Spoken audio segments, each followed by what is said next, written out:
Sa video natin ngayon mga maestro ay pag-usapan naman natin itong nalalapit pong SEM break para po yan sa Department of Education. Yan po ay mangyayari next week.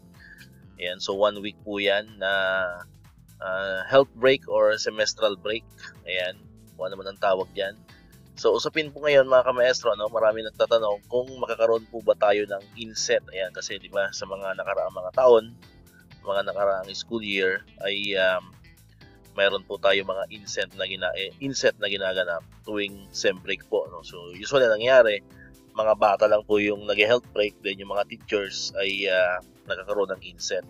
So ang panawagan po ngayon ng majority ng mga kamaestro po natin, kikita po natin sa social media, sa mga comments po, sa iba't ibang mga post regarding po dito ay bakit daw hindi na lang health break po ang ibigay sa mga guro, para naman may time po tayo na makapagpahinga.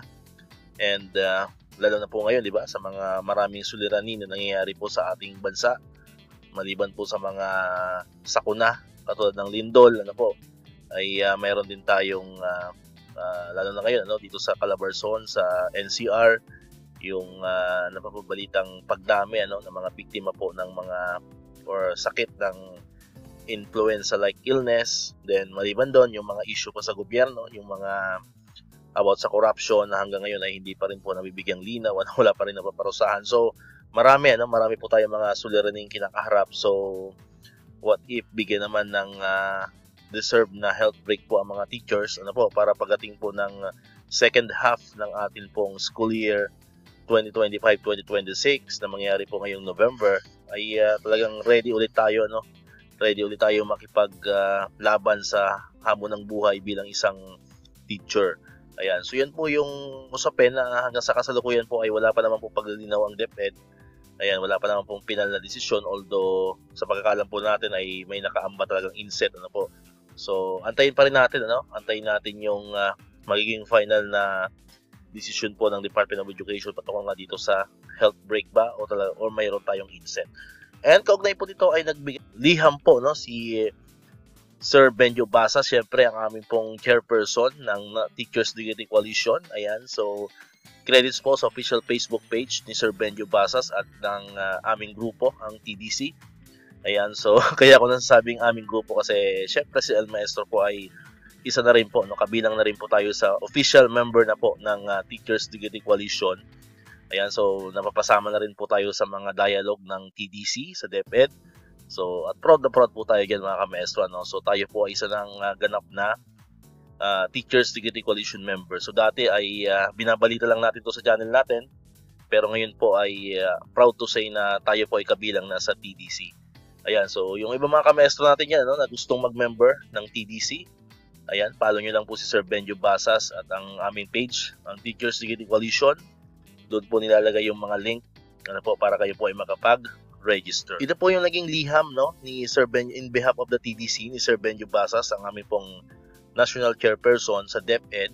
Ayan, nakalagay po dyan noong October 15, 2025. Ito po ay naka-address kay Secretary Juan Edgardo M. Angara. Nakalagay po dyan, Sir, peace be upon you. The Teachers Dignity Coalition or TDC respectfully appeals to the Department of Education or DepEd to consider granting teachers a health and wellness break during the period of October 27 to 31, 2025 as stipulated in DepEd Order No. 12, Series 2025, which designates this week as the mid-year school year health and wellness break for both learners and teachers. We note, however, that the same order also recommends the conduct of in-service training or INSET within this period, causing confusion among schools. Many schools have opted to hold INSET sessions, which undermines the intent of providing teachers with the much-needed opportunity to rest, recover, and attend to their personal well-being. This matter was raised during the dialogue yesterday between our leaders and some DepEd executive headed by Undersecretary Wilfredo Cabral. We acknowledge that while the Undersecretary Cabral took note of the concern, there has been no definite answer yet. Thus, we are submitting this formal letter of request for your kind consideration and final decision on this matter. Teachers, just like their students, deserve a genuine break. After months of continuous academic workload from lesson planning and classroom teaching to paperwork and performance assessments, they need this time to regain their strength, and mental wellness to sustain their performance in the succeeding quarters. While the TDC recognizes the value of INSET as a vital tool for professional development, we respectfully suggest that it be rescheduled to a more appropriate period. With the possible adjustments to its durations, this would allow the health and wellness break to serve its true purpose and ensure that teachers' rest and rejuvenation are properly observed and respected.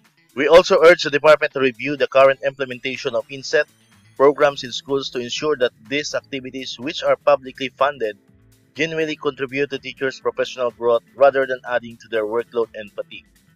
Thank you very much, and we anticipate your most prompt and favorable response. For Teachers' Dignity, signed Benjo G. Basas, National Chairperson.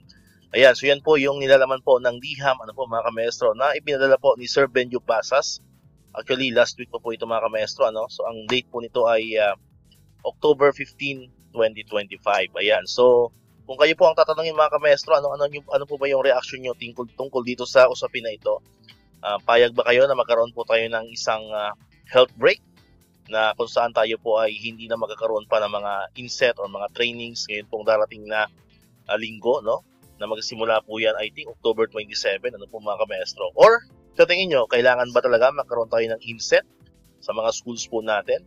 Ayan, so free po kayo mag-comment yan sa atin pong comment section, at malay po natin, yan po ay mabasa ni Secretary Sani Angara at ng iba pang mga undersecretaries po, po mga kamaestro, at malay natin, may consider po nila ang atin pong mga hinaing, ating pong mga saloobin patungkol po dito sa atin pong health break.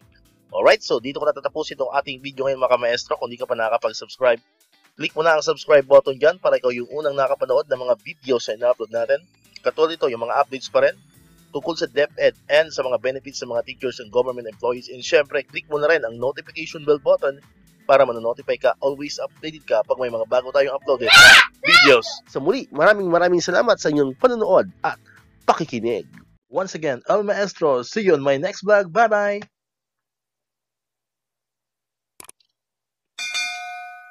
1, 2, 3